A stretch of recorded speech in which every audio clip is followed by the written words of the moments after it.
Everyone, welcome back to Mission 1820. In this week's episode of Have You Ever Wondered?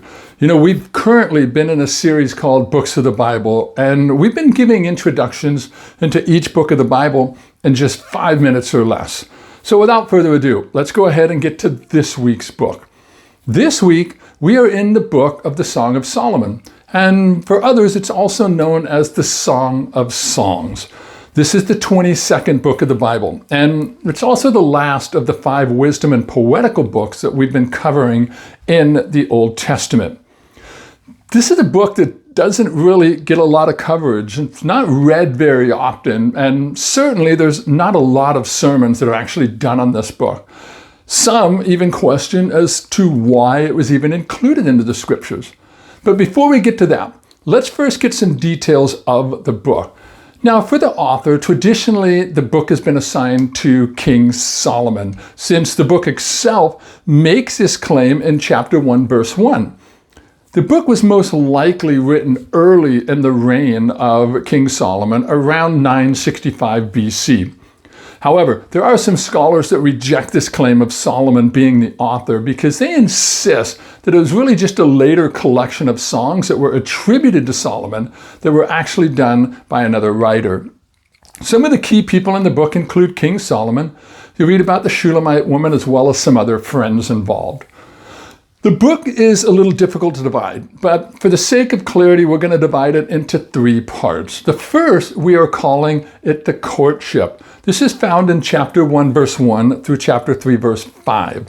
The second part we're calling the wedding. This is found in chapter 3, verse 6 through chapter 5, verse 1. And then the third part, we're calling it the maturing marriage. This is in chapter 5, verse 2 to chapter 8, verse 14. So what's the book really about, and why was it included? The book is written in the form of a lyrical love song in order to extol the virtues of love between a husband and a wife. Now, this means the book has some of the most explicit statements on sex in the Bible, and it has been criticized throughout the centuries because of that sensuous language. But the book portrays a dialogue between a husband, King Solomon, and his wife, the Shulamite woman. Now, we all know from reading the book of Kings that King Solomon had about 700 wives. So how could he write such a beautiful love song to one specific wife? Well, perhaps his union with the Shulamite woman was the only authentic marriage that King Solomon ever knew, and she may have been the only wife that he truly enjoyed a warm and loving relationship with. This song has a real message about the nature of true love, and that is that the authentic love is much more than just a surface relationship, and that it really extends to the very core of one's being.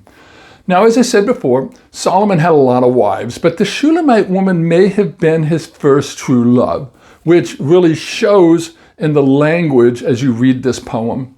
So, why was the book included in the Bible? It was included because the great message of the Song of Solomon is the beauty of love between a man and a woman as experienced in a godly marriage relationship. The sexual and the physical side of marriage is really a natural and proper part of God's plan, reflecting his purpose and his desire for the human race.